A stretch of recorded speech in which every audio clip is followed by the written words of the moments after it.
আজকের ভিডিওতে দেখাবো কিভাবে নেটিস রাউটারের অফিসিয়াল অ্যাপসটি রেজিস্ট্রেশন করবে। যাদের রাউটারের ফার্মওয়্যারে লেখা থাকবে ডি ওয়াইফাই অ্যাপ সাপোর্টেড, শুধু তারাই এই অ্যাপসটি ব্যবহার করতে পারবেন। এর জন্য আপনাকে অবশ্যই রাউটারটি আপডেট করতে হবে এবং কিভাবে ফার্মওয়্যার আপডেট দিতে হয় ডেসক্রিপশন বক্সে তার লিঙ্ক দেওয়া থাকবে। ভিডিওটি দেখে তারপর রাউটারটি আপডেট করে নেবেন। বি ওয়াইফাই অ্যাপসটি রেজিস্ট্রেশন করার আগে আমাদের রাউটারটি সেট আপ করে নিতে হবে।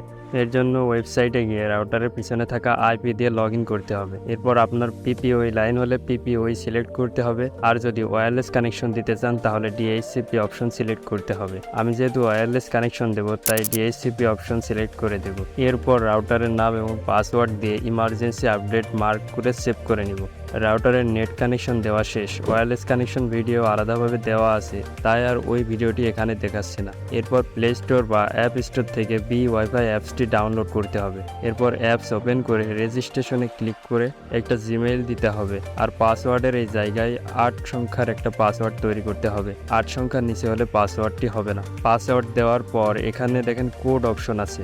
যে জিমেইলটা উপরে দেওয়া হয়েছে ওই জিমেইলে একটা কোড যাবে, এজন্য গিট কোড একটা ক্লিক করতে হবে। জিমেইল থেকে কোডটি নিয়ে এখানে পেস্ট করে রেজিস্টার করে নিতে হবে। লগ ইন করার পর এখানে রাউটারটি শো করবে। এরপর রাউটারের পাসওয়ার্ড দিয়ে নেক্সট করতে হবে। এরপর নিউ একটি প্রজেক্ট ক্রিয়েট করতে হবে। ক্রিয়েট সাকসেসফুল হয়ে যাওয়ার পর রাউটারে লগ ইন করে নিতে হবে। এই ছিল আজকের ভিডিওটি কেমন লেগেছে তা অবশ্যই কমেন্ট করে জানাবেন।